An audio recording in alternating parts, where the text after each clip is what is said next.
Yes, it's on there. Yeah. Okay, good. Greetings, everybody. Welcome to another Alkebulan Awakening series. My name, as always, is Oladile. I'm the co-founder of Emerging Alkebulan. And what we do on this platform, for most of that followers, we're here to decolonize our minds and awaken our consciousness. Unduku. Habari gani, karibuni, asanteni kwa kuwa nasi leo. Thank you all for being with us today. Again, the name is Nduku. I am the host on Kumbukeni. As you can see, I have my hyphen there, getting ready to write Kumbukeni host, but hey, technology took over. I'm looking forward to the conversation today. It's great to have different perspectives, and I'm looking forward to this perspective and us chopping up, especially with everything happening now in Central Africa, but generally in Africa. I'm looking forward to this conversation. Welcome. Thank you. And as you can all see, we've got Vijay Prashad. I'm going to let him introduce himself. But the topic today, we've got two topics. We're going to go for one, but we might as well go for both because they're kind of interlinked. And the topics are the Congolese fight for their own wealth, and neoliberalism has wielded corruption to privatize life in Africa. Okay. Vijay, if you want to introduce yourself and just please go straight into the topic for us. For those who are watching and listening, as always, if you have any questions, any thoughts that you have, please put them in the chat. Once we're done with the presentation, then we're going to basically go to town and just break it down and just, ask Vijay the questions. Vijay, welcome to our session, sir. Well, no, it's a great pleasure to be with you. Thanks for inviting me. Thanks for having me. Thanks for putting up with me and so on. I'm the director of Tricontinental Institute for Social Research. We build knowledge alongside movements on the continents of Africa, Asia, and Latin America. We have a Pan-African network on the African continent that helps us understand people's struggles, people's culture, and so on. And we try to build as much knowledge and information as we can. It's available for free on our website at thetricontinental.org. In the Pan-African page, this particular month, we're highlighting a very good newsletter from Blaise Tulo, who is from the Socialist Movement of Ghana. And this is about the election in Ghana, how to understand it, what to think about it, and so on. I think it's a very good newsletter in my view. So I welcome people to come and read our material today. Largely, I'm going to be talking from two pieces that we've done, monthly dossiers, one of them on the Congo. The Congo is, as most people, I think, already know, one of the richest places in the world. $2 trillion plus US dollars worth of minerals and metals, plus an enormous amount of arable land that could produce enough food to feed the African continent. Africa doesn't need to import food. The Congo itself has sufficient arable land. Also, it is a major lung to breathe the carbon that we put into the atmosphere. It has vast forests and so on. A really remarkable part of the planet Earth, what is now called the Democratic Republic of Congo, but in fact, the whole Great Lakes region of Africa, all the major lakes that are there in the center of Africa that connect Uganda, Kenya, the DRC, and so on. That region is extremely important to the world. And as I said, one of the richest countries in the world. Now, it also happens to be one of the places where the per capita income is one of the lowest in the world. And this is the classic problem, is the DRC is not a poor place. It's not poor. The people are not poor. This is an error. This is the classic colonial error to say that, Africa is poor, or India is poor, or, Brazil is poor. These are not poor countries. They are rich in various resources. They're also rich in human capacity, but there is a structure that effectively steals from the people their very wealth. They are not able to control their wealth. And that is the reason why, not only in the Democratic Republic of Congo, but in many African countries, this lack of sovereignty that the people have been able to exercise on their country, which goes back to the time when European conquest begins, the lack of sovereignty over their lands is actually the reason why these are rich countries with a population that just doesn't have an income. I mean, let's go back to the DRC. That region of the world was owned personally by King Leopold II of Belgium. He didn't own this on behalf of his kingdom. He owned it personally. It was his personal place. It's 60 times the size of Belgium. And he owned that personally. They just looted the wealth. They barbarized the people. They killed over 6 million people to terrorize them into fear so that they would work the land, produce rubber and so on for, King Leopold II and later for the Belgian government.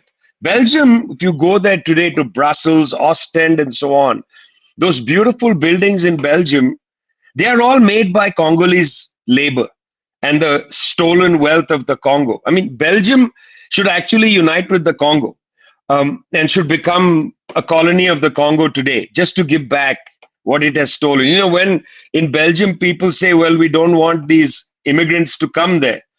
Well, if you don't want the immigrants to come there, send the money back. Send the money back. Send the wealth back. Then the immigrants won't come. We are just coming to claim our wealth back. So this theft of wealth produced a trade union movement in the Congo. Very strong national movement developed, led by Congolese people. This movement produced a number of leaders, among whom was Patrice Lumumba. Patrice Lumumba was one of the tallest leaders on the African continent. In fact, he befriends Kwame Nkrumah in Accra, Ghana in 1957 at a conference that Nkrumah organized to bring together the forces of, Pan-African socialist politics. And it's in Accra that Lumumba meets Nkrumah, he meets Frantz Fanon, he meets other important figures in the Pan-African socialist, unity, consciousness world. He meets them in Accra. Then Nkrumah begins to treat Lumumba as his mentor, mentee. He starts to mentor him, in effect, teaching this young man what it's going to mean to lead a country the size of the Congo, a vast country. Lumumba leads his movement very well. In fact, he is able to overthrow Belgian colonialism. At the handover ceremony, with the King of Belgium in presence, Lumumba gives an incredible speech in which he has one line, which I would like you to remember. He says to all the people assembled, mainly to the Congolese people, but also to the King of Belgium, he says, "We are no longer your monkeys." He says, "We are no longer your monkeys." This is like what Thomas Sankara does 30 years later in what was then Upper Volta, when Sankara changes the name from Upper Volta, which is a ridiculous colonial name. Who names a country the other side of a river? It's a ridiculous name. He changes the name to Burkina Faso, the land of upright people. The land of upright people. We are not your monkeys, says Lumumba. The Belgians were very angry. Very shortly afterwards, the United States government, the British government, and the Belgian government collude with elites in the Congo, including Joseph Mobutu, to overthrow and kill Patrice Lumumba. Not only did they kill him, they dissolved his body in acid. They took souvenirs of his teeth and took it back to Brussels. Joseph Mobutu comes to power.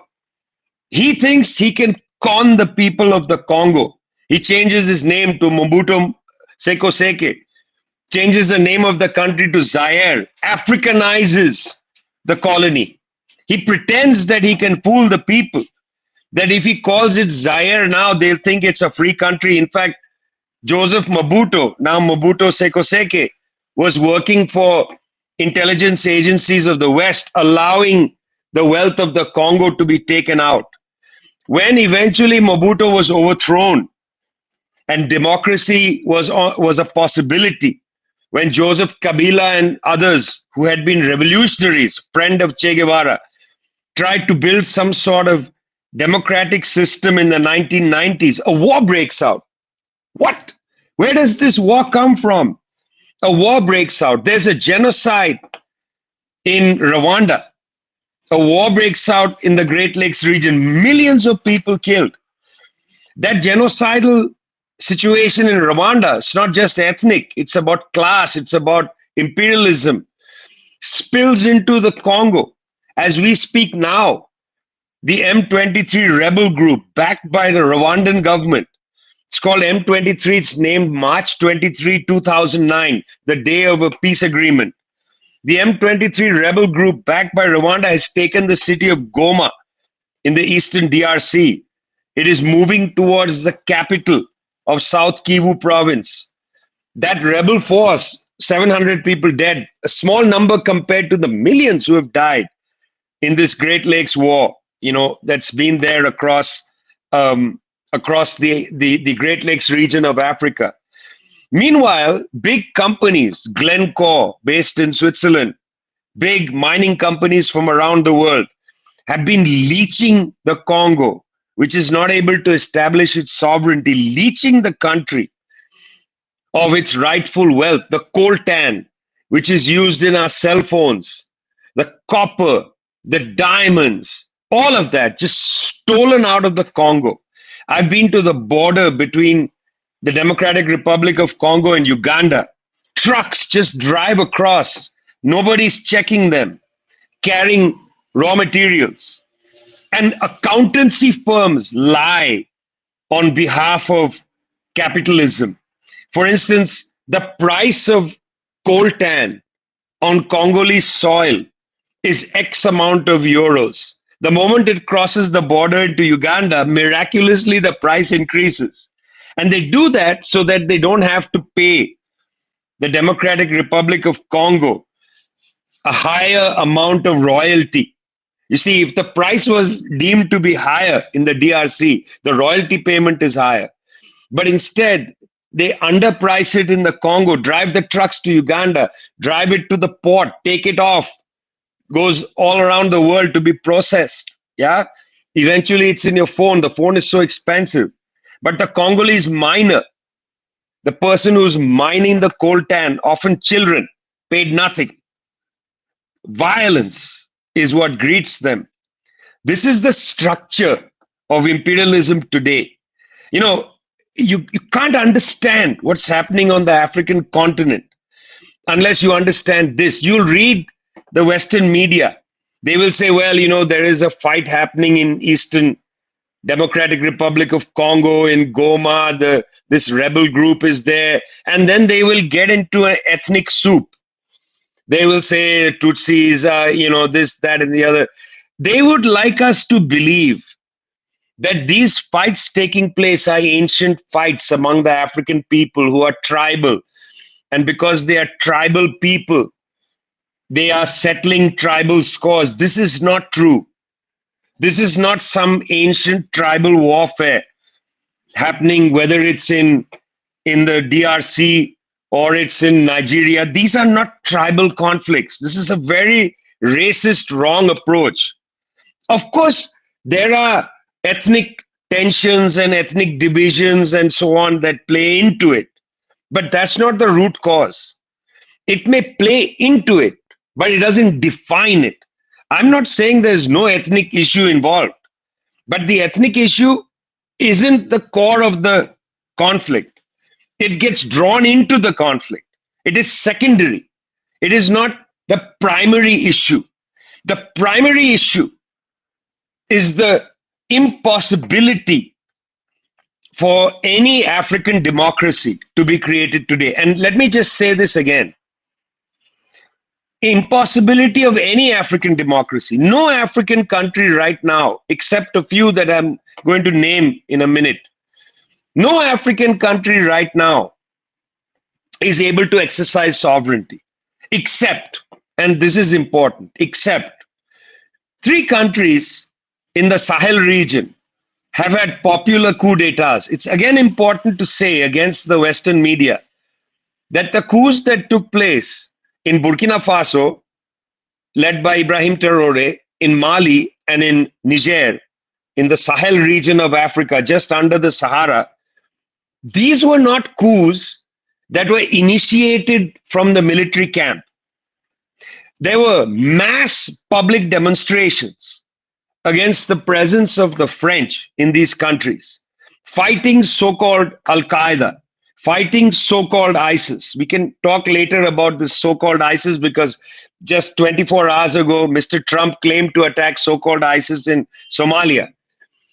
The French intervened in 2013. They created the problem because they destroyed Libya in 2011.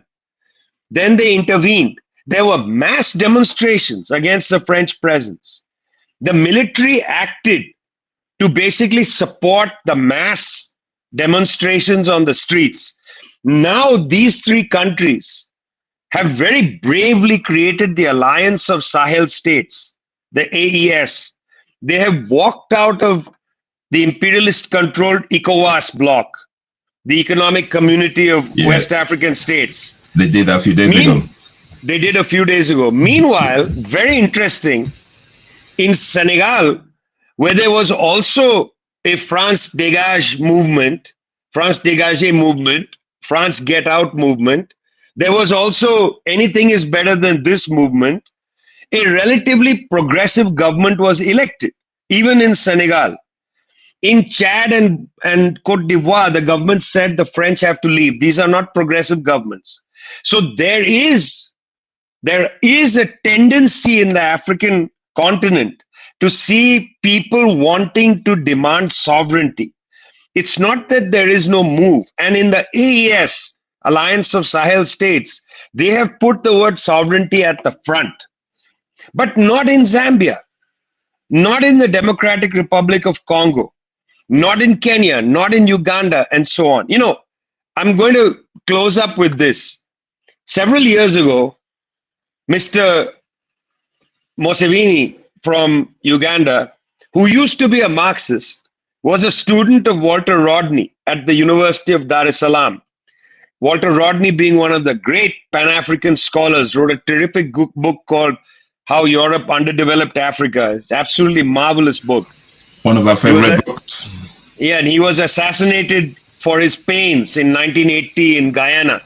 Mr. Museveni made a very interesting remark about 10 years ago.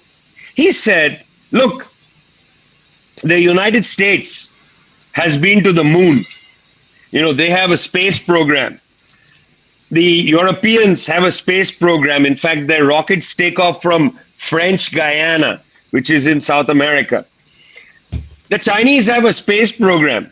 He says, where's the African space program? I thought this is a very good point. By the way, there was, if you don't know, there was a Zambian space program in the 1960s. A very interesting development. A good documentary was made on that. Museveni said, where is the African space program? When are we going to the moon? But then his next line is the line I want to end a little discussion with. Museveni said, we need to go there because we need to see what they are doing up there. In other words, what mischief are they getting up to? Well, Mr. Museveni, you who are creating all kinds of problems on the African continent, I would like to make a suggestion to you. Do you know, forget what the imperialists are doing on the moon. Do you know what the imperialists are doing on Earth? Are you keeping up with what the imperialists are doing in the DRC? How they have been stealing its wealth, and you have been colluding with them, allowing the DRC-Uganda border to be open, allowing the ports of Uganda to siphon out the wealth of the Congo, allowing Ugandan troops to enter into the eastern part of the DRC. Are we watching what they are doing to Africa? Or are we being misled by the BBC and allowing us to think that this is some age-old conflict that has been going on for centuries and will continue to go on because the African people are lesser than others? A racist view that the BBC constantly puts forward. What are we prepared to do? Are we prepared to fight for the truth? Or are we going to fall for their lies and be colonial captives forever? That's the question I want to leave on the table for our discussion. Thank you very much, Vijay. Thank you very much for that. Do you want to talk about the neoliberalism stuff, or you want to leave that for later on? Up to you. Up to you. Let's break this down, and then we go to that, so that we do not overwhelm our people. Okay, no problem. Okay. I know Unduku's got some, because me and her were chit-chatting yesterday about Congo, actually, and one of our brothers put some feeds out on the media talking about the conflict and obviously the Berlin Conference petition and how that fits into what's going on in the Congo. Obviously, it was basically taking people towards that side of things and ignoring the imperialist agenda. So it's basically trying to give it a balance, but it's obviously taking the whole thing away from what's really going on. So I know she was going to talk about that, but before she does that, based on what you just said to us, as an African person that's passionate about seeing Africa become what it's supposed to be, the Alkebulan, how do we break down imperialism on our continent of Africa? How do we break it down? Because it's, we've had guests talk about this every so often, and we have different people talk about different things and how we're going to do it. But as Africans, how do we get rid of imperialism? How do we get rid of because we are colonized in the head, mentally, psychologically, and physically. So how do we break it down? Where do we start? Well, it's a couple of things. One, we should not underestimate the kind of thinking that's already on the continent. For instance, in 2016, the African Union, limited as it is, passed a resolution in the Peace and Security Council saying that all foreign military bases should be removed from the African continent. That was in 2016. That was the government's. But they didn't act on it, until the people rose up in the Sahel, in Burkina Faso and so on. And when they rose up in the Sahel and they said the French go, then even in Cote d'Ivoire, government put in by the French, the French attacked Cote d'Ivoire to put the government in. Even there, the government said, get the French base out. It's interesting, in Niger, they've said French out, but not United States. In the city of Agadez, I've seen the big giant US drone base. It's one of the largest military bases in the world. Wow. They have not been able to, they don't have right now the strength to say Americans have to leave, because Americans are way too powerful. So they haven't been able to say that. Then a few years ago, the governments of Zambia and the Democratic Republic of Congo came together and said, we have a lot of raw materials to make electric batteries for to save electricity. So the DRC and Zambia produces some of the world's best raw copper. They created a deal to say, let's build an African battery. And this was towards building an African electric car, which is super possible. Like, why not? Why not have an African electric car? The Chinese built electric cars basically from scratch. I think the company is called YDB or YRB. They built these brands by themselves. In Bolivia, the Bolivians, with some help from the Chinese, built a Bolivian electric car. Take some help technologically from the Chinese, they will transfer the technology. You've got engineers in the DRC, in Zambia, in Zimbabwe, build an electric car. When this started to happen, the United States government got involved. Mr. Anthony Blinken got involved. And they said, no, let's not just have a Zambia DRC agreement. Let's have a Zambia DRC US government agreement so that the US is involved. And, there was not enough strength in the Democratic Republic of Congo and in Zambia to tell the United States to, I don't know what words to use in the show here, but basically they can F off. To F off, yeah, exactly. They didn't have the political strength. And that's what we need to produce. It's not that these ideas aren't there. People are already discussing, let's create an African car. Let's have an African monetary system. Why don't we think of an African currency? African monetary system has been on the table since 1980. The plan of Lagos, for instance, in Lagos, Nigeria, there was a very important meeting. If you're interested, people should go and read. You can find it online. The plan of Lagos, Nigeria. Yeah, read the plan of Lagos. Back in the 1980s, there was a debate and discussion, create an African monetary system, create an African monetary fund. Don't have to have the IMF. Create a sovereign wealth fund for some of the major mineral exporting countries, raise the price of minerals, create an African currency for inter-African trade and so on. Yeah, this is all on the table. It's not that we need to give ideas. It's that the governments and people don't right now have the strength fully to combat. Okay, they can combat the French, it's a weaker country, but to combat the United States, to take that tooth out, that toothache, it's sitting in there, and it's more painful to take the tooth out than to leave it there. You understand? Because if you try to pull that tooth out, what do? They kill Lumumba. They overthrow Nkrumah, coup d'etat. They overthrow and kill Sankara. Anybody who tries to stand up to the United States, dead. It's more painful to take the tooth out than to leave the tooth in. It's not that African leaders are not thinking some of these ideas. It's not that the people's movements aren't thinking them. It's that we just don't have the strength to deal with the viciousness with which imperialism has treated Africa. It's not just the coup d'etats, right? I gave you the example. Blinken's entry into the Zambia DRC conversation is a kind of economic coup d'etat. Why not allow an African battery to be built? Why should a US company get involved? That's an economic coup d'etat. Yeah. Whoa.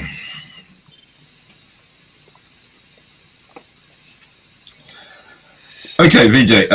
Yeah, you want Nduku? Before you go, Nduku, I'm just going by what Vijay just said there. So you say we're kind of limited because of the immense power that the US has. But I'm surely there must be something that we Africans should do to actually, because we cannot carry on like this, because the longer they stay on our continent, the longer they keep looting and stealing, it's going to hold Africa down. Capitalism is holding Africa down. So there has to be a way out of this. You know, have you got any suggestions? Well, the first suggestion is the African people have stood up in Burkina Faso, Niger, and Mali. We have to defend those people, their struggle, you know, against the lies that want to portray them merely as military dictatorships, this, that, and the other. I mean, when Ibrahim Traore went to Ghana, to Accra, for the inauguration of John Manama as the new president of Ghana, at the big ceremony after the swearing in, heads of state went to congratulate on stage the new president. When Ibrahim Traore went up there, he got the loudest cheer from the crowd. He was a hero. And the Western press said, why was he carrying a gun? Why did they allow him to carry a gun? Because he's a gangster. We love him. We love him. But they are portraying him as a military dictator. We have to defend that process. We have to strengthen our friends in Senegal. We have to give that government strength not to give in to the IMF, because they are all people who fought. Many of them been to prison, you know, in that government. They are fighters. We have to give them strength in whatever way we can. You know, if the alliance of Sahel states, Burkina Faso, Mali, Niger, if they succeed, Africa has a road forward. You see, a path will open. So our defense of that right now, in my opinion, it's the biggest thing. Is a vital. It's vital. I agree with you. Absolutely. I agree. Okay, Nduku, the floor is yours, sis. That was a tall order, my brother Oladele, that you just presented on Prashad's table. It's a tall order. Give us the solution to Africa, Prashad. Oh, that's a tall order. Anyway, so before I even get to my question, I'm going to make two comments. I was watching Black Panther Wakanda Forever again yesterday for the third time or the fourth time and I will watch it more and more. I said to myself yesterday, I need to keep watching this. Every time I feel like I want to watch something that is mindless, although it isn't mindless actually, I'll watch it. Why am I watching Black Panther Wakanda Forever? As much as it is a fiction movie, and there are many things about it that are not right, because he's still, and I'm guessing this is because he's doing the movie in the United States, the center of criminality, and he's not allowed by the editors and the masses that control the movie industry, without mentioning their name before they put me on their list of whatever, you know what they do. So he probably had some white man who said to him, no, you can't do it this way, you can't do this way, you know, which is why he ends up accommodating whiteness in the movie. But as much as that happened, he brought in a lot of overt and covert messages on how we should move forward. And I urge all of us to rewatch Black Panther Wakanda Forever with that mindset. Watch it as an African revolutionary to see what our brother is telling us, to see what the art, right, is telling us, because we have a lot of messages in art, in film, that we need to start taking seriously. So the CIA representative, the female representative, I just called her rep because I forget whether she was director or just a different role. She says she dreams of the day the US controls all the vibranium in the world. Because the other guy, the colonialists, as they call him, says to her, can you imagine if we're the ones who had vibranium, what we would do to the world, right? Because they're trying to portray Wakanda as savages and all that. And she says, oh, I dream of the day. I dream of the day that we do that. And that we should not just take that and walk away. We should not just take that and say, oh, I went to the movies, that was a great movie. We should seriously look at what that means. This is what the US is doing in our continent. They want to take control of all the resources in our continent. And I always say this, and we don't sit and ask, I know we do, right? Most of us do, or a good number of us do, and ask ourselves, can you imagine if Kenya, can you imagine if Burkina Faso went to the United States? And we're talking about terrorism. There's the KKK in the United States. That's a terrorist organization. So we as Africans, because the KKK terrorizes Black people, should be marking that officially as a terrorist organization and saying, oh, United States, we need a partnership with you to fight terrorism because you have a terrorist organization in your country. So we would like to have a base to help you fight this terrorist organization called the KKK. Imagine that. Because these are facts. There is a terrorist organization in the United States that terrorizes the Black community, the KKK, the Ku Klux Klan.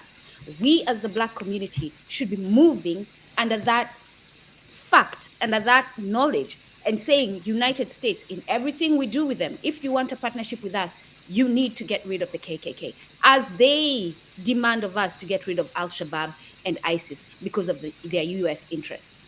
What are our interests? The well-being of all Wana Ubuntu all over the world, right? Even if Kenya, even if Uganda, even if Niger, whichever African nation of the 54, does not care about the descendants of Africans who were enslaved in the United States. They have current Kenyans, they have current Nigerians, they have current Zambians in the United States who are under the threat of the KKK. Like this is the mentality. And then the other thing from the movie I'd like to address is that ending. And maybe we will do a breakdown of Black Panther Wakanda Forever one of these days. And I don't know how. I'll try and reach out to the director to see what permissions I can get. Maybe play a clip each time. Let's talk about it. Play a clip. Let's talk about it. I'll figure something out. But at the end, because all of us, those of us who are revolutionaries, when we're watching the movie in the middle, we're pissed off because we're like, it should be very clear that the two of you should unite against the imperialists. At the end, our brother gives us that. Yeah. He gives us that. And a lot of, I don't know if we're all paying attention, right? Kul Khan at the end, when his fellow warrior comes to him, the female, and says to him, my brother, I have fought with you on many battles. I never thought I would see the day that you give in. Why did you give in to the Wakanda people? And he says, yo, chill. This is strategy. Now they see us as an ally. Now they see us as a friend. Now they have empathy for us. The Black Panther, the most powerful warrior in the world, sees us and has empathy for us. So when the white people who dream of controlling the vibranium in the world come for them, they will turn to us and we will unite and fight these white people. Because his goal has not gone away. He is still wanting to destroy the imperialist nations. But he says it seems like we need to wait until the Wakanda. For them, it is painful enough to do it, because apparently it wasn't at the moment. So this is the thing. When is it going to get painful for us, Wana Ubuntu, enough for us to stand up against these people? They are killing Congolese children. They are killing Congolese mothers. I have a friend who recently told us of and I am sorry to share this, but this is I share these stories so that I can spark that anger, that pain that is needed for us to revolutionize, for us to fight and liberate ourselves. A Somalian woman who back in the day with her mother were held back by warriors and forced to watch her father and brother literally barbecued alive. These are the stories of our people, and we still have not reacted and fought these nations. For Niger, I don't know what pressure is being put on them, and I will mention that and then I'll go to my question. For Niger to allow the biggest drone base of the United States to still continue existing, knowing what that threat is. Again, brother Prashad, you were saying that there are three sovereign nations. There are actually two, as long as Niger has that. And actually, there are none as long as Niger has that base in the United States, in Ubuntu Africa. As long as we have foreign military bases on our motherland, none of us is sovereign. None of us is sovereign. As long as we have that. And in the movie, if you all remember, when they decide we're going to go meet them in the waters, they have a ship that just pops out of the water. Remember that? They have a battleship. What is stopping us from building our battleship that is just going to pop out of the water? Because you all, Oladele is over here asking Prashad, what's the solution for Africa? War! Fighting them, killing them. That's the solution. I'm sorry. It is But the solution. like Prashad said, we haven't got the military might to combat them. So we have to work on it. Yeah, we need to find a way. We have to find a way to work on it. Brother Prashad, as you were talking, you mentioned, and for those of you who question, why is Duku calling Brother Prashad brother? He's not African, he's not Black. Brother Prashad is a brother in the struggle. He comes from people who have been oppressed, and therefore in that, we have alliance, and we need to unite and fight imperialists. And in that alliance, he's a brother. Make no mistake, when the Wakanda people are attacked and they go to speak to the Mayans, they will be brothers in that war against the imperialists and sisters. So this is what I'm talking about, and this is how we need to start thinking. But we have to. All the smart tech people, I don't care if you hear me speaking today and you go start doing it in a covert way, get it done. Start building the weapon that is going to be needed. We need to take down Elon Musk's satellites. They all need to come down. Those are the solutions. I'm sorry. These are the solutions for Africa. This is it. There's no sitting and negotiating. There's no, let's think about it. Oh, what could we do? Oh, no. We have to put pressure on these people so badly that they will never even think of thinking about Africa. When they think of Africa, the fear takes over their bodies. That's it. We have to instill fear in them when they think of Africa so that they cannot even dare land there without bringing humility. So let's talk about the so-called ISIS and Al-Shabaab. Let's talk about that. Break that down. Because I like that, because that is where I went with that. The so-called ISIS and Al-Shabaab. And we, in return, should say and declare officially that the KKK is a terrorist group. So let's talk about that. Yeah, actually, before I get to Al-Shabaab and ISIS, mainly ISIS, I think it's important to talk, to mention that Africa Stream, which, is based in Kenya, run by a friend of mine, Ahmed Kabalo, very, good guy, is from Sudan. His parents are remarkable people. Anyway, look, they just started to produce viral videos, and the US government went after Africa Stream. Not even hundreds of millions of views, tens of thousands, hundreds of thousands, not permitted. They started to lie about them, saying that it's close to Russia, this, that, and the other. And they deplatformed Africa Stream. I mean, we need to defend those voices. It's very important. That's why I'm mentioning it here. Whatever one, may have, we've got to defend them, because they come for one, they come for all. That's how they work. They shut everybody down. If you're not praising them, praising the Gates Foundation for its bio-crimes in Africa, praising Elon Musk's Starlink, for stealing the ability of people where they can only get internet through Starlink and so on. Musk, Gates, these guys are bio-pirates. They are tech pirates and so on. They will allow them to operate, but they won't allow Africa Stream. They won't allow us to get big viewerships. We'll be shadow banned constantly, and it's not out of paranoia that we're saying this. Africa Stream actually has been deplatformed, so it's not out of any paranoia. Okay, let's go to Mozambique to best understand the Al-Shabaab story, not Somalia. In northern Mozambique, in Cabo Delgado province, which is in the very north, one of the poorest parts of Mozambique, just off the coast, there was a discovery of natural gas, large amounts of natural gas just off the coast.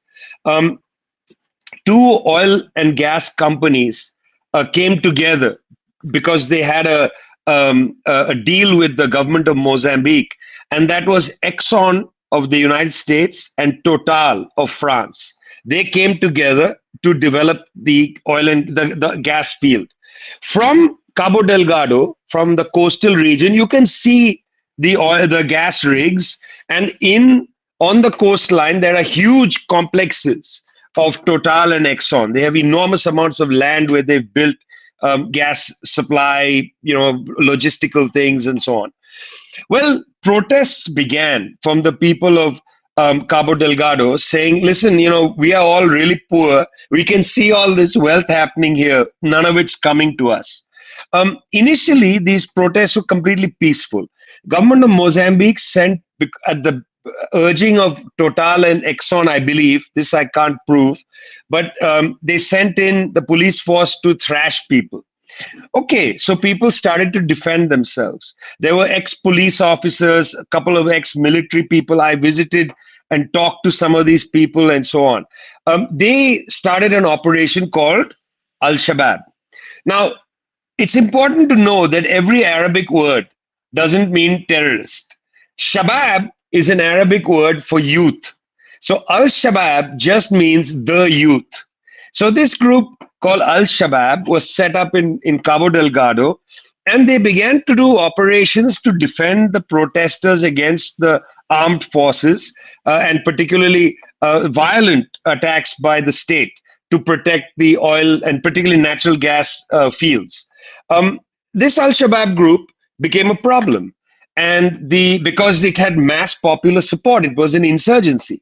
The government of Mozambique tried to send the military in, could not succeed. So then they told the French, because remember, it's French Total, we can't do anything for you. The French government under Emmanuel Macron was very unhappy. They didn't want to send in French troops because there's the French getting a bad rap. So Mr. Macron went to Kigali, went to Rwanda. He also invited Paul Kagame to come to Paris, and they also met in South Africa, where they had a discussion and debate where what the Rwandans said was France has to publicly apologize for its role in the Rwandan genocide. It has to pull certain material it has in its school books. And if France does that, this is the public deal. I don't know what the private deal was. If France does that, then Rwanda is going to send 1,000 troops to northern Mozambique to crush the Al-Shabaab insurgency. And that's exactly what happened. Rwandan troops entered. It's very convenient. If you don't send in French troops. It looks like France is not intervening. But in fact, Rwanda, it's a little bit like the Kenyan police that's there in Haiti. The Kenyan police is acting in Haiti on behalf of the Europeans and the United States. It's not because Kenya. What is Kenya doing in Haiti? For God's sake, in the same way, what is Rwanda doing in Cabo Delgado? Well, they are defending the French and American assets there. They crushed the insurgency. As the insurgency began to lose steam, because of the highly skilled Rwandan troops. They are they've had a lot of experience fighting in the Democratic Republic of Congo. Mr. Kagame will sue me for saying that, but I think that's now been quite well proved even by UN reports. This group, Al-Shabaab, announced, we are now ISIS Mozambique. Okay, because they wanted to link up with ISIS and get some. There is nothing ISIS about them. When I was in the Sahel region, and I was working in the Sahara writing reports, I met lots of people who claimed to be Al-Qaeda of the Maghreb, who were actually just cigarette smugglers.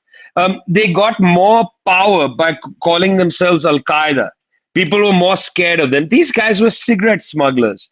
There's a lot of ISIS people in that region who are smuggling cocaine from Mali up into Europe to Marseille. They're also ISIS. There are also people amongst them that are true believers in the jihadi cause. But there's a lot of crazy people. In the case of why I'm giving the Mozambique story, because it's a tragic story. Somalia has been destroyed by Western intervention. You'll remember Black Hawk Down in Mogadishu. You could go listen to the rapper Kanan. He gives... Yeah, it's a long period of destroying Somalia's fishing communities, destroying its agriculture and so on. Obviously, people are upset and angry. And in the northern part of Somalia in particular, where the droughts have been hitting hard and so on, people have been angry and part of an insurgency. The government in Somalia is unelected, by the way. So when Trump decided to launch missile strikes at the mountains in the north of Somalia, the government said, thanks for doing that. Obviously, it's an unelected government. There are no elections there. People are upset. They're angry. What ISIS in Somalia? There will be some hardcore people. I'm not denying that. There will be pockets of hardcore ISIS people. Yes, that's true. But there are also lots of people who are just upset that they can't grow things because there's no water, there's mismanagement of the state, that Somalia has been taken over by a counter-terrorism logic. There's no place to build social welfare. So ISIS, Al-Shabaab, these things are not, they are fantasies on the African continent. Boko Haram is a fantasy on the African. It's a real problem for the people in that part of Nigeria.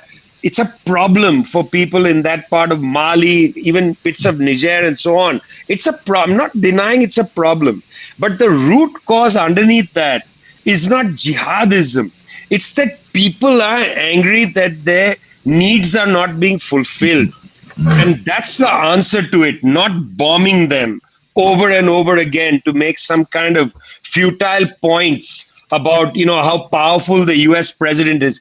Every US president that comes to office within days strikes a part of the lesser world, the other side of the international division of humanity. 3 days after Obama became president, he killed 9 family members in a village in North Waziristan, including 2 men who had just returned as workers from the United Arab Emirates, left behind 21 people, dependents. The US government paid them nothing. One 14-year-old boy lost an eye. Mr. Obama apparently was unhappy about what he had done, but he didn't stop. Every president baptizes in blood their presidency by killing darker bodies in other parts of the world. Full stop. Wow. Wow. Yeah. The other day, Oladile, we were talking because of all the ICE raids going on in the United States now. And one of because I was saying to the Latina colleague, Hispanic, whatever the term is, you all know who I'm talking about. Let's not get caught up in technicalities.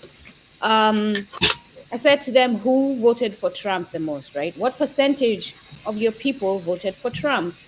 But as we were talking about that, she asked me, who was the president who had the most deportations? Who was the president, now we go on, who had the most drone strikes, right? It is Obama. And I say this to say, the United States is a system. It doesn't matter if they have a frog, a literal frog sitting as president, it will still do what the system intends to do. The United States, as you are seeing now clearly, because they have people like Elon Musk who do not have the, what's it called? The sense to do things covertly. And with him, it's ego. So he has to show it forwardly. And I'm sure the other money people are really pissed off at him because he's moving this way. The money people control the United States government. It never is the president. It is the money people. It's the capitalists. And these are the people we are fighting on the continent. These are the people who are funding the mercenaries, right? What's it called? The guy who said we should recolonize Africa again, Prince, whatever his name is. But all his organizations, under all the names that he has called them every time they try to distance themselves from the crimes they commit, are run by capitalism. So they have decided that war is going to be a profitable business. Isn't it? Yeah, it is, right? War should not be a money-generating business, because as long as war is done, I've said this before, as long as war is generating money, they will always create scenarios to have war, because they have to keep sustaining, they have to have customers all the time. That's business, it's simple economics. If my business is war and I want to keep having customers, I will create the need for war so that we can continue doing business. So the issue my brother was talking about before that I wanted to talk about, and I'm glad you said this, and it's interesting because yesterday, Oladile and I were going back and forth about this, and if you look at the private chat, Prashad, I'm saying, oh, look at it, he's saying exactly what I was saying. Tribalism is not the cause. Tribalism is a symptom. So let's talk about that, right?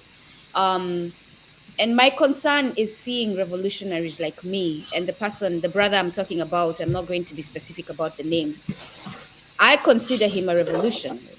And so my question is, why is this brother pushing an imperialist propaganda topic, which is tribalism? Why? Who has gotten to our brother is my question, right? What has happened that all of a sudden he's talking like this? And I said this to the Kenyan people when they were doing the protests. Stop focusing on Ruto. Stop focusing on tribalism. Stop focusing on these little things that are symptoms of imperialism and the expansion of imperialism. They're literally symptoms. Imperialism is COVID-19. It has gotten into your body. Tribalism is the cough you're going to get, right? Corruption is the sore throat. What's the other one? What are the other topics? The healthcare system not working is a stomachache. Those are symptoms. Food. COVID-19 imperialism is COVID-19. So if you want to treat COVID-19, you have to take out imperialism from the body that is our motherland. So Prashad, this is, and it's a question, but it's a guidance to you for you to speak on this. We waste a lot of energy and resources fighting the symptoms. How would you advise us revolutionaries, us Africans? Forget about revolution. You don't have to be a revolutionary to want to be liberated. You just have to be a human being on the continent who is done with it, right? Who wants to see the well-being of our people. How do we move in a strategic, productive way that does not consume us? Yeah. How do we directly address imperialism, which is the root cause of the problems all over our motherland? I mean, part of it we've already talked about, which is that, we always seek a door because, nobody needs to invent the struggle. The struggle is always there. History is happening in front of our eyes. There are these doors that being pushed open. Yeah, what's happening in the alliance of Sahel states, that's already a door. If you live in those countries, I would say you are most likely already involved in the popular protests, the manifestations, the effort to build the strength of those societies. Yeah, I say societies because the society has to strengthen in order for the state to be able to take orders from society. If you have a weak society, then you just can't dominate the elites and so on. In other countries, I think it's very important to build the capacity of people. It's important for us, to advance in the battle of ideas, to lift up stories of liberation and not allow people to be confused by stories of division. It's important to lift up the great heroes, Nkrumah, Lumumba, go all the way up to Sankara, people who tried to unite, people who wanted to build a united Africa, wanted to build a united human race. Those are the people we need to lift up, not the stories of division. You see, if we focus on the stories of violence and humiliation and the so many million killed here and people killed there and the this and the that, we don't understand that in fact liberation has its history in places like Africa. The liberation doesn't have to come from outside. The continent is not just a continent of misery and suffering. It's a continent of struggle and liberation. So in our battle of ideas, it's important for us. What can we do? You see, you're asking a question. I'm just talking about what can we do? Others will have to find their own destiny. Yeah, they'll have to find their own place. Our destiny, I would suggest, given that this is what we're doing today, right, is to lift up the stories of liberation, to put them at the forefront, to lift the capacity of people so that they feel that they come from a people of struggle. I would say, I agree with you, Wakanda, that's an interesting movie series. But, if I was right now somewhere, where people could, I would set up a film screening. I would do a series. I would show them, the great Sembene Osman's film, Emitai, about a group of women who fight off French colonialism. I would take Abdul Rahman's Sissaku's great film, Bamako. Bamako is a film which is a debate about the International Monetary Fund. Yeah? I would take Abdul Rahman Sissoko's film, Osman Sembene's films.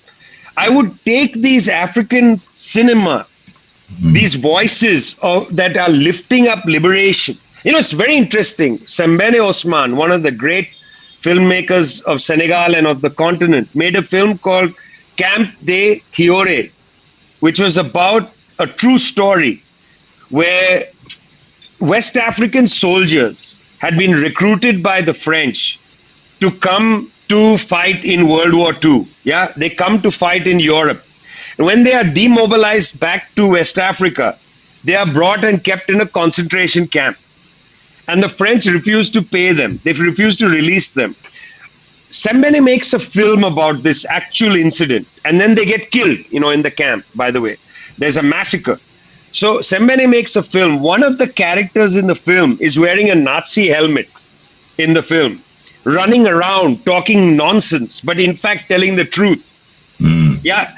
This last year, 2024, was the anniversary of the massacre at the Camp de Thiore. In Senegal, the government organized a very large commemoration of this event, which had been forgotten, but was remembered because of Sembene's film. Wow. And in the Sahel region, people started to talk about this betrayal of people who went and fought Europe's war. And then they were brought back, kept in a concentration camp. Nobody knows the story. Yeah. So what I'm saying is, we need in the battle of ideas to tell rich stories of the actual history of liberationary movements on the African continent. Where is Cabral in the teaching of children today? Where is the fight in Guinea-Bissau? Where is Samora Machel in the debates and discussions today. Why aren't we talking about the assassination of Chris Hani? Yeah, one of the most important people on the African continent. What about their ideas? That's our role. You see, we have a limited role. Everybody should understand where they are driving their car. Yeah. I can't drive my car everywhere. I need to pick a lane. Our lane is the battle of ideas. And we need to be serious, dedicated, unflinching, and not be afraid of them. We need to tell these stories, of people who fought them and in some cases won, but were then killed or overthrown. And those stories will give other people, better people than us, inspiration to lead struggles. We are limited people, okay? We can only do what we can do.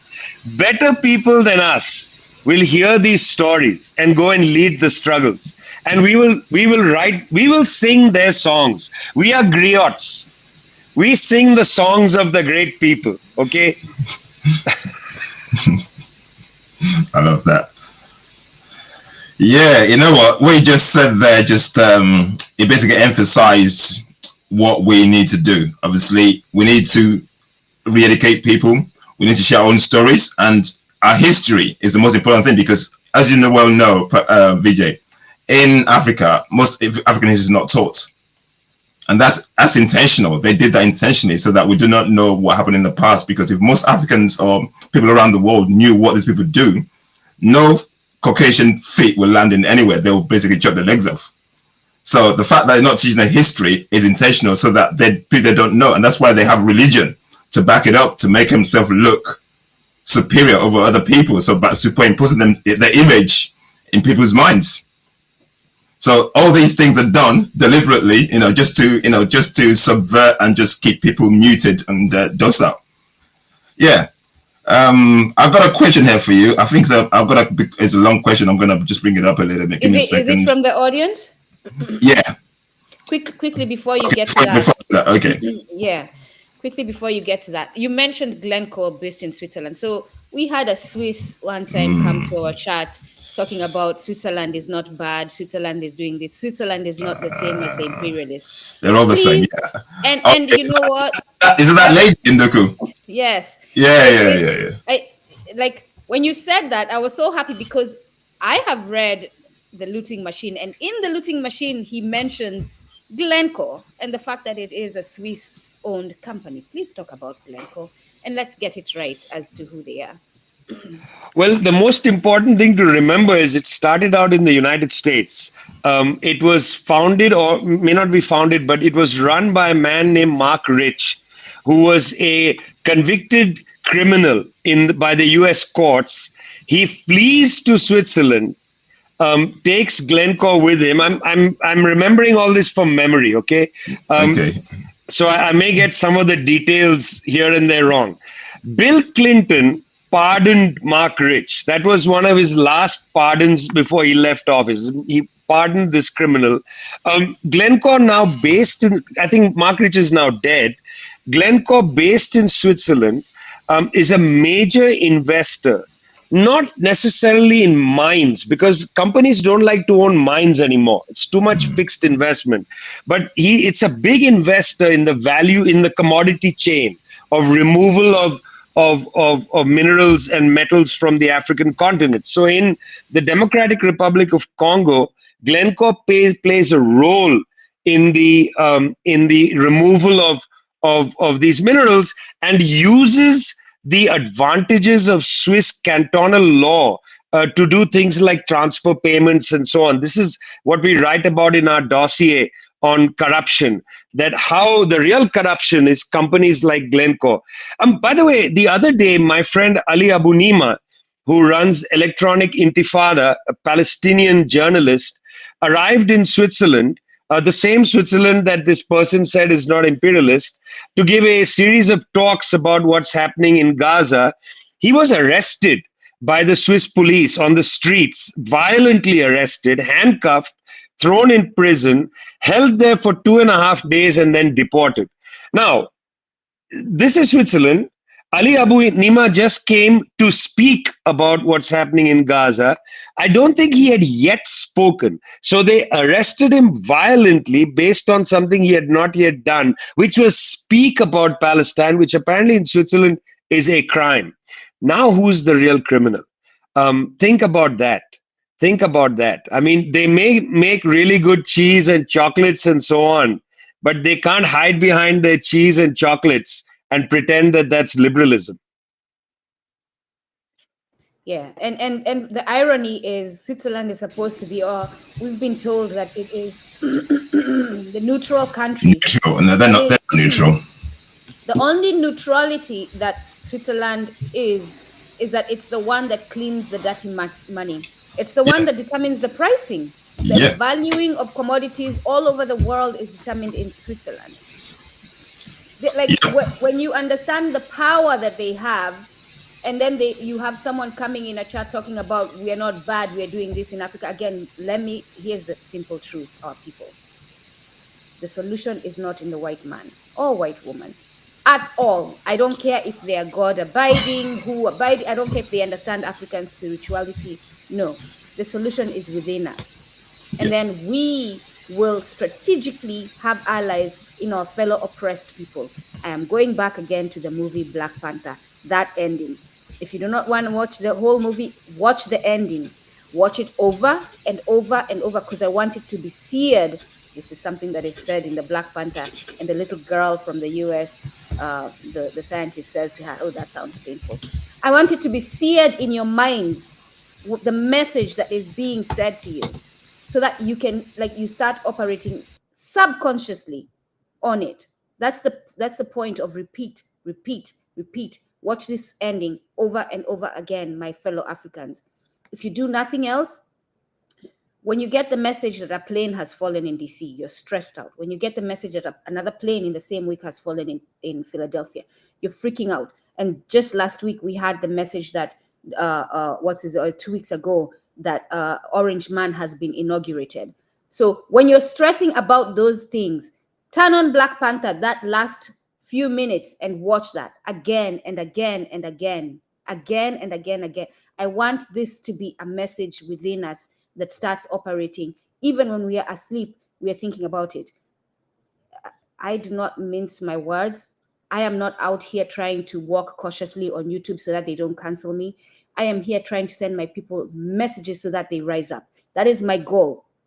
I'm here to educate you so that you rise up, because we need to rise up. We're not just here countering the false narrative just for the sake of countering it, or to get subscriptions, or to get followership. We want you to rise up so that we can all stop being oppressed. Okay. Yeah, go on. Quickly, you mentioned Chris Hani, and I know you've been in South Africa, so I want you quickly not to just pass by that.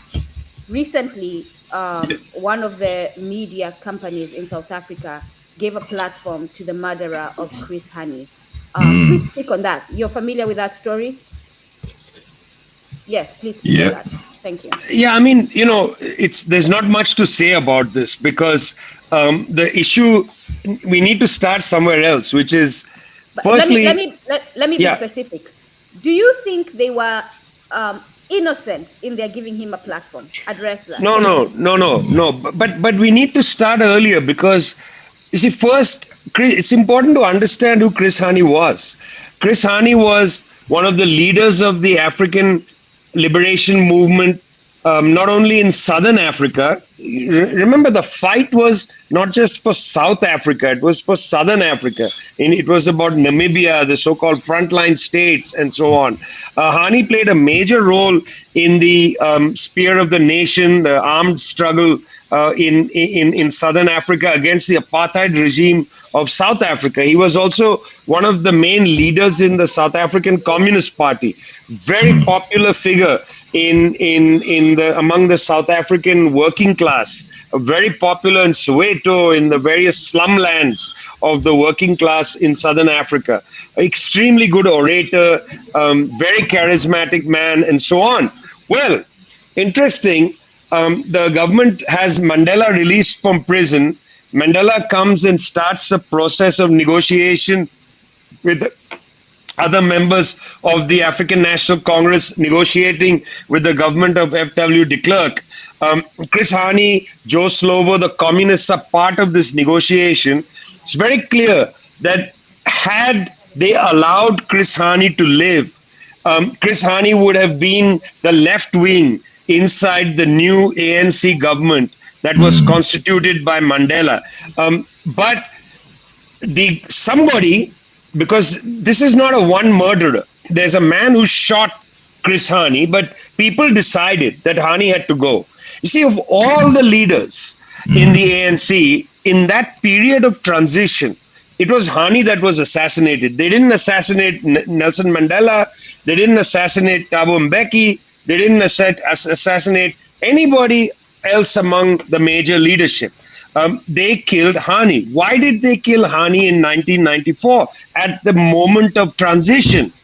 Because had Hani entered government, Hani would not have allowed the peaceful transition of basically white monopoly capitalism from apartheid state to liberated state. He would not have permitted it. In 1996, Mandela's government put in place a policy called GEAR, Growth and Redistribution Act, which was effectively an austerity program for the vast number of people and protected white monopoly capital. Hani would have fought that tooth and nail, both within the Communist Party and in the ANC. And because Hani was so popular among the black working class, he would have mobilized a section of people to prevent that. So Hani was not killed by one man. Hani was killed in a criminal conspiracy that was never revealed. So by putting the man now on media, to me is just an irrelevant distraction. Because the South African government owes it to itself to investigate who killed Chris Hani. It owes it 30 years after the end of the apartheid state to tell us who killed Hani in order so that we can then understand properly why there was no resistance within the ANC alliance to the rightward drift in economic policy, which brings us to the situation in South Africa now. This is actually not a historical discussion. So by having the killer of Hani on the media without actually investigating who really killed Hani, this is putting the blindfold on South Africa, making a debate, a circus. You know, should they have him?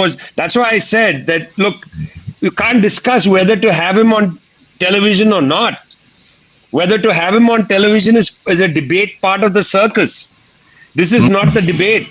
The real debate is who killed Chris Hani and what was the purpose of killing him. And where has this left South Africa today? It's left South Africa today a broken country. Let's be clear. Messed up. It's messed up. A broken country. Yes. The promise of 1994 has not been realized. Nope. And the killing of Hani, and I don't want to say one person is important, but look, the killing of Lumumba was important. The killing of Sankara was important. So sometimes you kill a person, you demoralize a whole tendency. The killing of Hani was absolutely important for the right-wing takeover, in a way, of the new South Africa. So that when they put in place GEAR, you know, when they refused to break up white monopoly capital, all of that was possible because the critique from the left had been assassinated.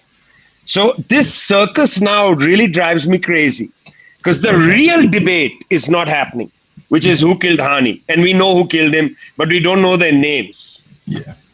So basically a distraction. It's a distraction, basically, in a nutshell. Yeah. And which reveals that they intentionally did it to just anger us, right? This is what they do. It's like poking us so that we can focus on that instead of what needs to be addressed. And I'm glad you said that because we are planning to do a session on it, and we will approach it in this way that you have just mentioned, instead of just the symptom again, right? The symptom again. And the government of South Africa, the current government under the ANC, will never investigate because they are involved in the killing of Hani. Some of the ANC members were involved in the killing of Hani because of the threat it posed on their position of power. So they'll never investigate it until South Africa has a government that's truly grounded on the Wana Ubuntu in South Africa, truly grounded on getting the land back, truly grounded on getting rid of the invader from their country, from their governmental structures. There's no way you should have white people who invaded your country in your government. I mean, logic is lost when you do things like that. You imagine in Wakanda, let's go back to Wakanda. Imagine in Wakanda, they partner with the US, right? The colonialist guy is there, and they start having them in the government, in the circle of elders sitting there. Imagine the disruption. This is what South Africa is literally doing. It is disrupting itself by having those who invaded its nation participate in their government. Oladele, you want to go to the audience questions, I guess. And I appreciate you so much, Prashad, for showing, for addressing what we have been, myself and my brother, struggling this week. Frustration with people focusing on symptoms instead of the root causes. This is what I'm taking away from this conversation today, the root cause. Focus on the root cause. Oladele. You're muted. Yeah, I was going to say, this is how we have these conversations, so we get a different perspective. Even though me and my sister were going back and forth about this, you saying what you're saying basically refocuses us. It does refocus us on what we need to focus on instead of being distracted. So yeah, we thank you for that. Okay, the first question here says, I have it was talking about in the, let me put it up here actually. Today, the Congo shares borders with 9 countries. In the southern region, specifically Katanga mining companies from Zambia, Namibia, South Africa operate without conflict, despite the diverse mix of tribes on both of the border. It then says, why then is there violence in the eastern region bordering Rwanda and Uganda? Do you believe that East African company is failing to maintain order among its member states? I mean, okay, so this is a very interesting debate and discussion. The Katanga issue goes back to 1961. Let's set aside, because I think the question is not really about the Katanga side of the discussion. Let's stay with the Kivu and South Kivu side, the eastern side. Part of this is that some of the most lucrative mines are in the eastern part of the DRC, part of it. There are also lucrative mines in the south, so it's not just that, part of it. But part of it is that there are old colonial boundaries, and there are some disagreements about the question of ethnic borderlands. Where do the borders go? Now, the issue is none of us want to live in ethnically homogeneous territories. Nobody. I don't want to live in a country where there's only people who speak my language, do my customs, and so on. Nobody. And let me be quite clear. Nobody has ever lived like that. People have never lived like that. There have always been people I've studied this on the African and Asian continents. I wrote a book called Everybody Was Kung Fu Fighting, which is, the subtitle of it is Afro-Asian Relations and the Myth of Cultural Purity. Why did I write that book? Because I wanted to argue against exactly this, that there is something called ethnic or cultural purity. There just isn't. You know, Swahili is a terrific example. Swahili is the language of many Eastern African communities and countries. It is a language of trade.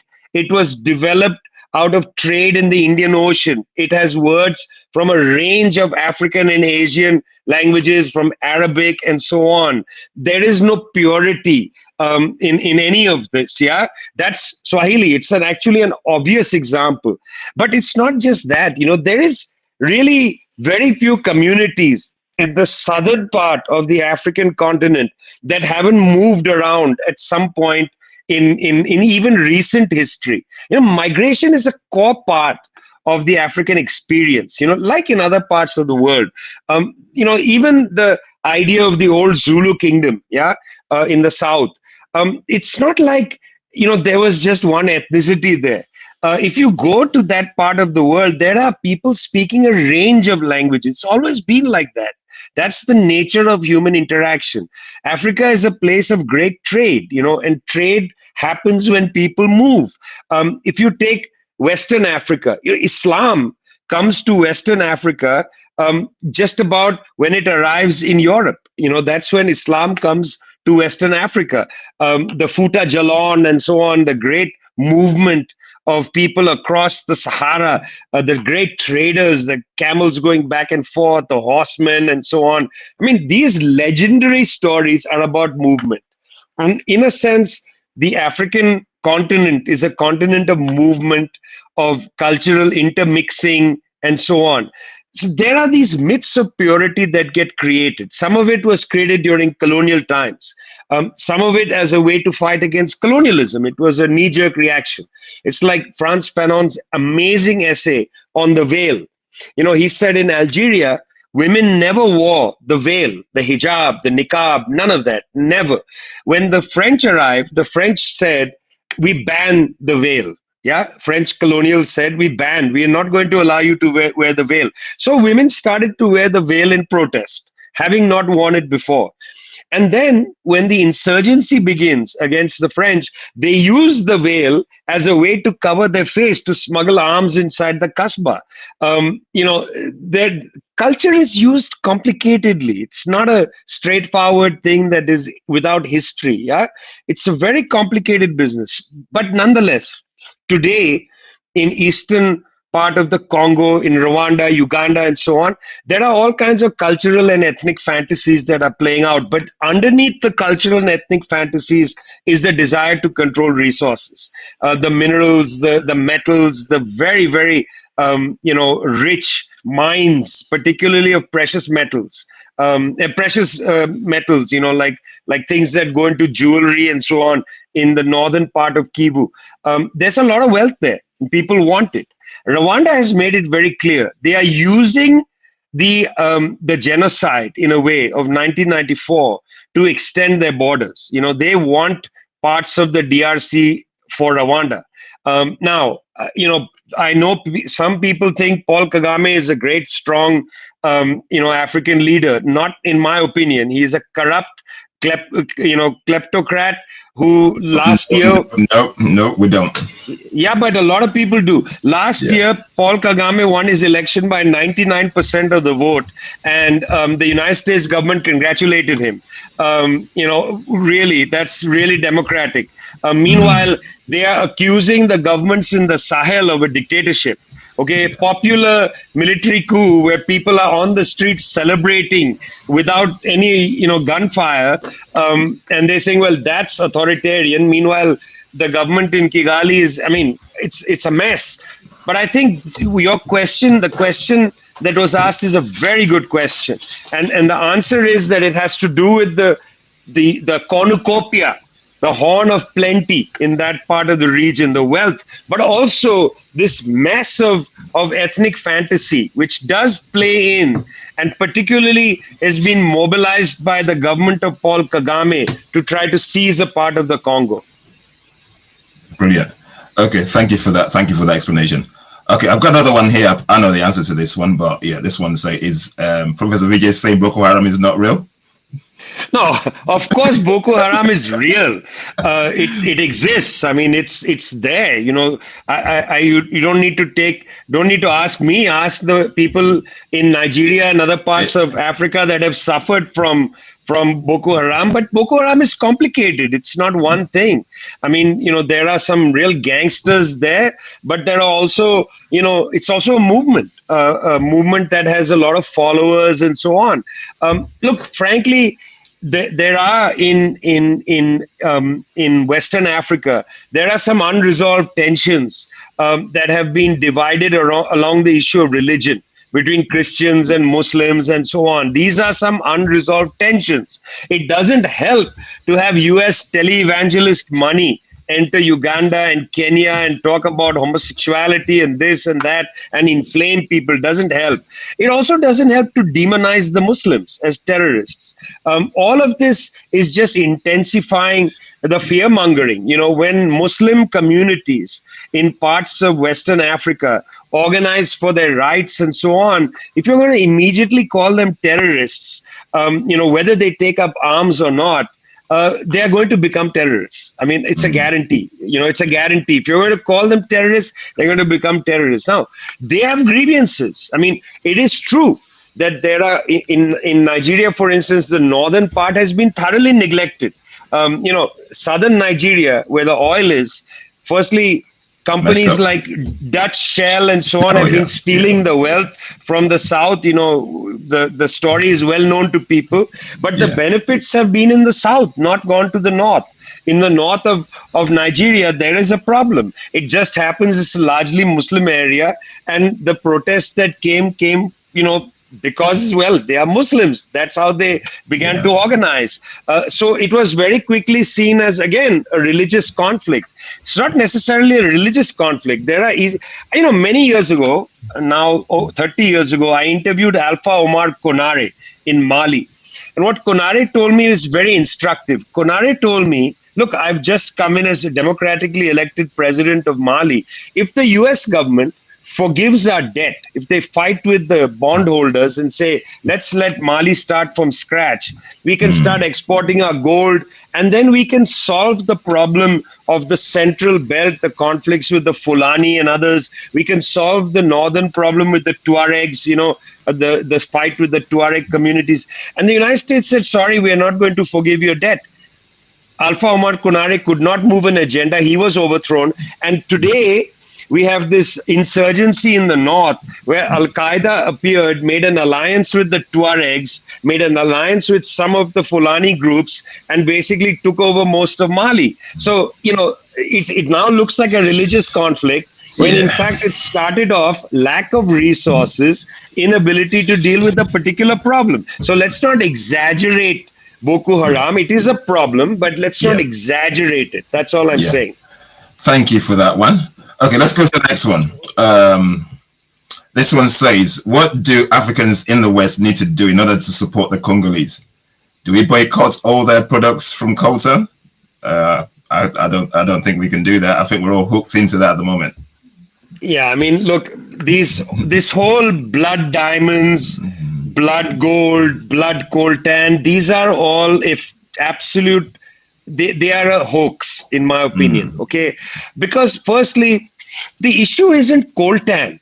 Coltan is not the problem. The problem is the corporations. I mean, we need to be quite firm. If you live in the West, depending on where you live, if you live in Switzerland, I would say start a campaign against, Glencore, and start insisting that Glencore pay its rightful share of royalties to the government of the DRC. You see, they will all put their hands up and say, but the government is corrupt. You are no less corrupt, Glencore. You are just using the money to give it to the government. Let the people of Congo fight their government for a share of the wealth. So that's very important. The second thing one must do, I believe, is one must be out there, because the media in the West is such nonsense, so criminal in the way they report or sometimes don't report Africa. Vijay, I don't watch it no more. It's criminal. Yeah, BBC is criminal. I mean, you have to be the media for your own communities. Whether you are in a religious organization or in a social organization, you go around on things like WhatsApp in the groups, inform people, be the media that people don't have access to. People always ask me, well, where's the media to learn about this or that or the other? I would say to you, go to our website, The Tricontinental, go to People's Dispatch, go to Africa Stream. There are lots of people covering stories from the ground on the African continent. Share it in WhatsApp groups. The worst habit that people have got into is to read BBC and then share the BBC story and say, this story is nonsense. They'll share the story and say, look at the lies they are spreading. But that doesn't help. You're sharing the story. share our media and say, read this to be informed. Thank you. Don't criticize BBC. Ignore it like they ignore us. Ignore it. Ignore it. Otherwise, you will be ignorant. So ignore it in order not to be ignorant. Okay, thank you for that one. Okay, Nduku, I've got a couple more here before you go. What must this one says? What must Africans in the diaspora as well as the continent do to restructure the AU so it really functions in our best interests? Before you even answer, Prashad, I'm just gonna say there's no restructuring of the AU. There's demolishing. But brother, go on. Well, maybe we can have a discussion about that on another day. I mean, the AU, the African Union, was founded by people like Kwame Nkrumah in 1963. It was the Organization of African Unity. It was a very important institution. It was renamed recently. It's based in Addis Ababa in Ethiopia. It's a complicated institution, like institutions like that. They do some things very well, some things very poorly. They are only as good as the governments that are members of the AU. And the question isn't the AU, it's who are the governments. And what we need to be thinking about is to help support movements on the African continent, to have better governments that have the guts to stand up for their own people. When I met the Senegalese government, one of the ministers said to me, look, we don't have any left-wing ideology as such that unites us. Our ideology is we want what's best for the Senegalese people. And I said to her, my dear friend, that is an enormous advance above any other government, that has been there in Senegal for 40 years. Yeah. So we need to push for governments to put the African people first. If they come to Addis Ababa, the AU can be something. What we need to demolish is not the AU, but the mentality that says that the United States is more important than us, or that Brussels, the Europeans, are more important than the Africans. That mentality, that habit of the colonial mentality has to go. African leaders have to stand for the African people, and only then will the African Union meet its promise. Yeah, until then, you're quite right. It's, what is it? It's a nothing right now. It's a nothing. But the AU is not the problem. The problem is the 50-some governments, unlike, let's say, the governments in the Sahel or the government now in Senegal, which is standing up for its people. Where is the government of Tanzania? Where is the government of Angola today? Mozambique? Where are they? They are not standing up for their people. Nigeria, my country, where are they? The most populous nation in the world. Well, black people, where are they? Where are they? Where are they? I'm a very close friend of Sean Kuti, who is a tremendous person. It's been on our podcast before, my brother. Yeah, I know. Oh, yeah. He's a tremendous person. I always ask Sean this. You come from Nigeria, the great land of our hero Fela Kuti. Where is Nigeria today? Where? I'm so frustrated that Nigerians, because I'm looking for people to talk about what we're talking about. And when I'm scouring around the place, it's basically hard to find Nigerians who stand out. We've had a brother here, Amoyele Shiwore, probably another guy that I'm trying to get on. But to find Nigerians, they're basically more gatekeepers than the gatekeepers themselves. It's sad. Listen, it's your task. Sorry. I know. We're leaving that one on you, Oladile. We're leaving that one on you. But to add on what Prashad was saying, the OAU, yes, is started by Nkrumah, and it is a Pan-African movement that is meant to create a federated Africa made of all the African nations. But within the OAU appears the Casablanca group and the Monrovia group. And the Monrovia group wants to keep whiteness, wants to keep the imperialists, wants to accommodate, wants to compromise. The Casablanca group is like, nah, we need to liberate ourselves and we need to federate and we need to unite against these forces. The Monrovia group wins, and after they win of the two groups, then the AU is formed. So the AU is the child of two forces, right? of the compromised group Yeah. of the two. So, which is why I'm saying the AU cannot be restored, the AU cannot be restructured. The AU's roots are rotting. It is built on rotting roots, and therefore, to create a strong structure, we have to stop. Again, I don't know why it is so hard for us Africans to create new things. I really don't know why. Like, we literally every day create new things with our hands. We are carving, we are building clay, we are building, but when it comes to thinking, how can we build liberation organizations? We are stuck on the AU. We are stuck on the white man. Wake up, Africans. Okay. Before you go, the final question here, and then we're going to round up in a bit. Okay, this one says, bring it up. In the presence of the imperialist forces, the presence of the imperialist forces cannot be fought until there is unity on the continent to do so. What can be done to internally stop the violent aggressions between African peoples to start with? Okay, that's the first part of it. And then the other part says, what did it say? How can we grab the minds of Africans to work towards unity and peace and not construct another neo-imperialist hierarchy of power, but of confederation of interests? I mean, let me take this opportunity first to really thank you guys for letting me sit and chat with you. This has really been interesting. Also, also take this opportunity, this question, which is a spur to say a few broad things, really. It's not a narrow question, yeah? So the first thing I would say is we've reached an interesting point. From the 1950s onwards, the West has been saying, we're going to modernize Africa, we've got to have industries and so on.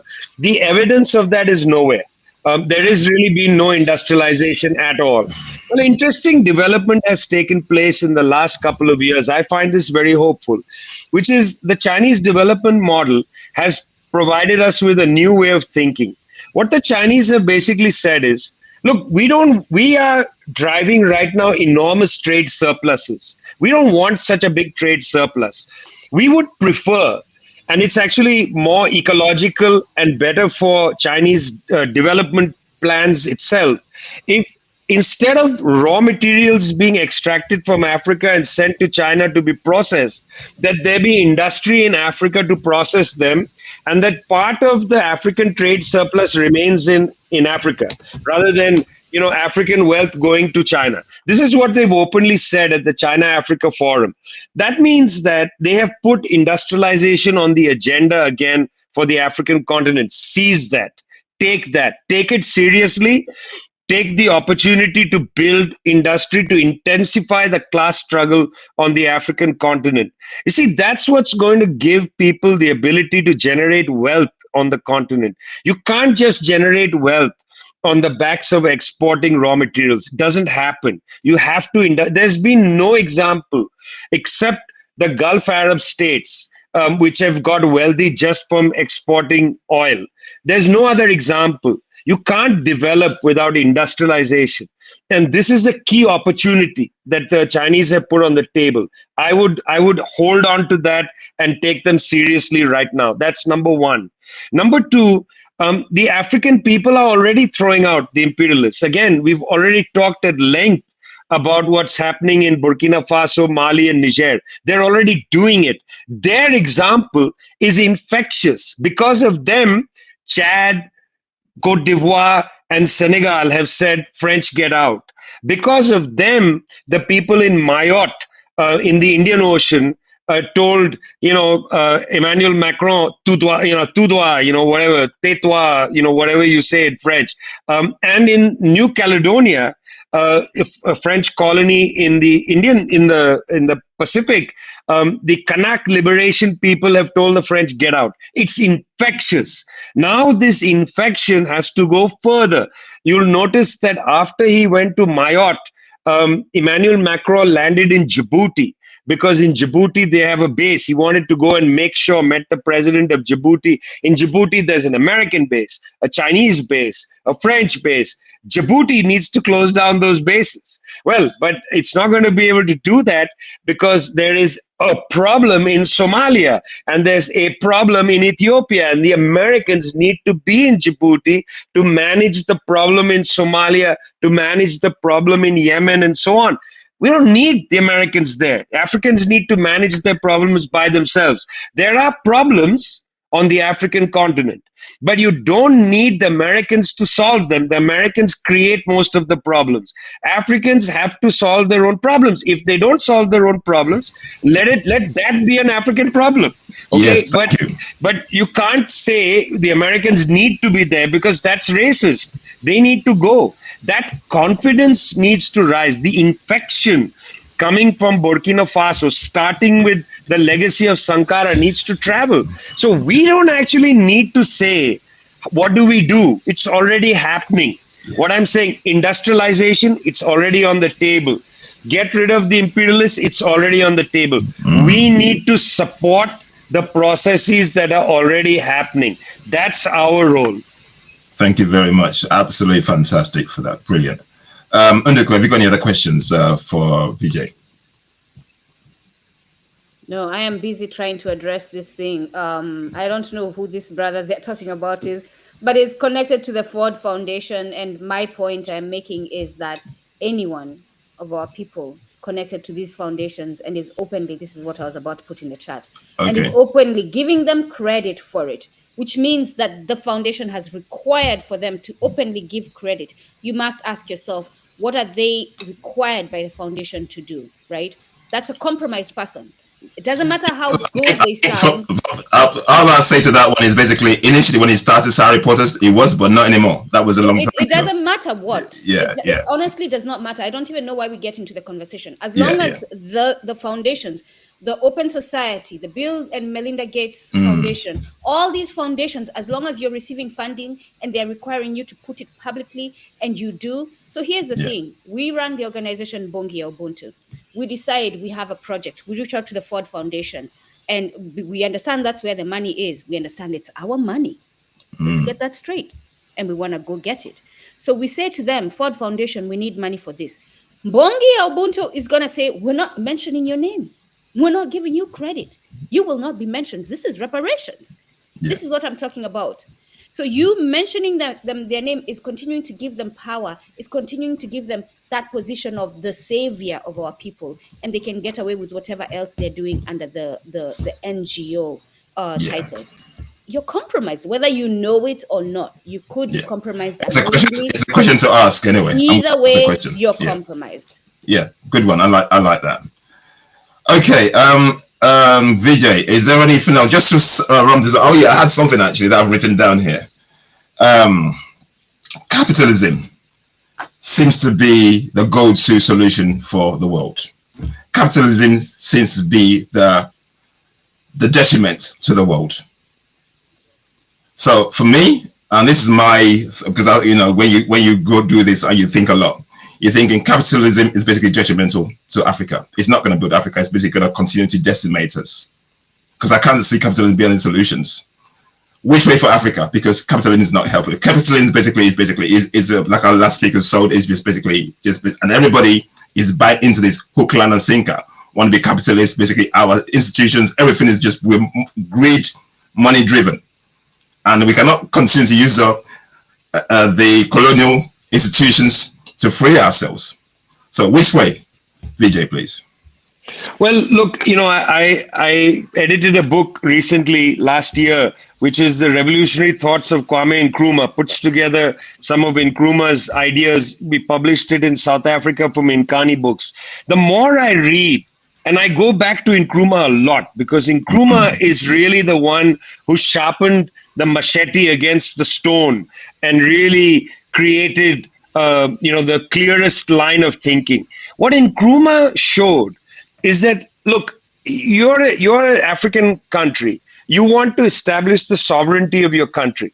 To establish the sovereignty of your country, you're going to have to control the raw materials, what's done with it, whether you want to even extract it, who you're going to sell it to, whether you're going to process it. That's the meaning of sovereignty. You want to control it. Who is you? You is the people of the country, because you are sovereign. You don't have a king. You are sovereign.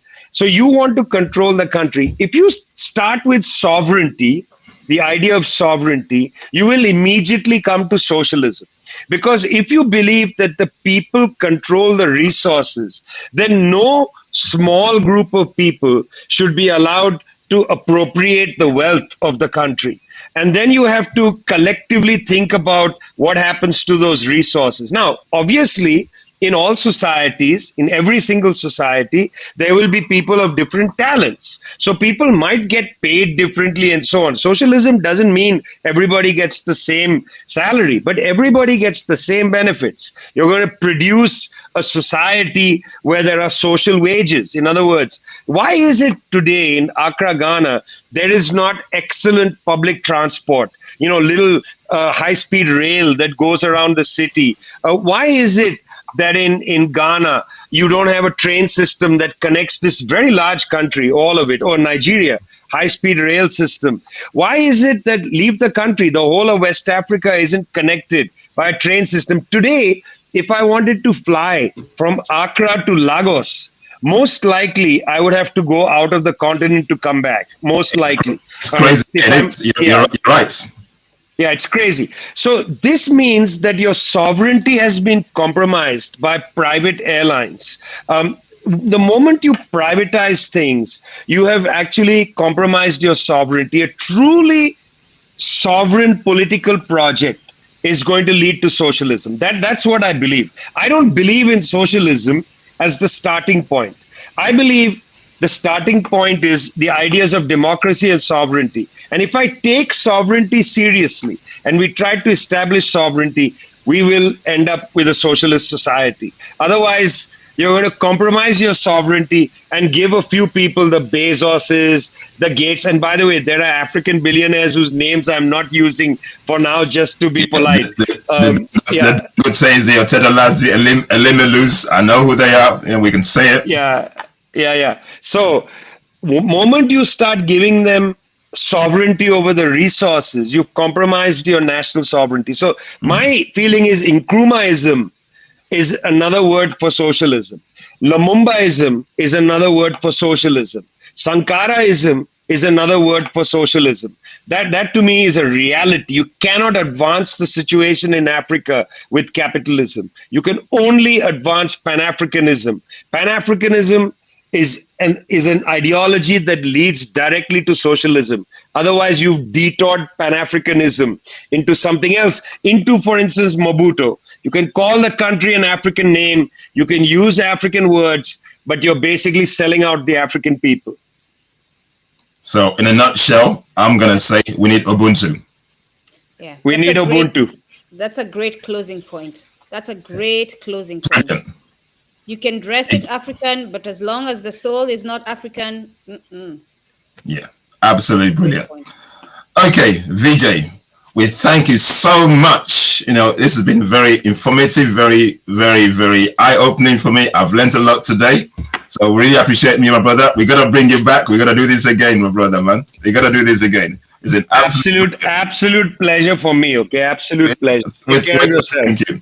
Thank you. Enjoy the rest of your day. Enjoy the sun. We are unfortunately destined to be in the cold areas, so you enjoy it for us all. Bye. Thank you so much. Guys, I'll say, please join Kumbukeni, join the Emerging Alkebulan on YouTube, subscribe to our channels, give us follows. Basically, all the information is there. You know, you can actually, you know, I'll say these are resources for people that you can actually. Brother, more importantly, share the videos we have. Share. That more importantly, share them with everyone. Your grandmother, if you have to sit and do translation, share. Yeah. Anyone who votes, anyone who makes decisions on what how Africa is going to move forward, anyone with a brain, share. So guys, please share, subscribe to our channels. Let's build up followership. Let's get this message out there. We're doing it to the colonizer minds and awaken our dormant consciousness, guys. Africans, we need to wake up. Once again, thanks very much, and we'll speak to you soon. See you in 2 weeks' time. Thanks, guys.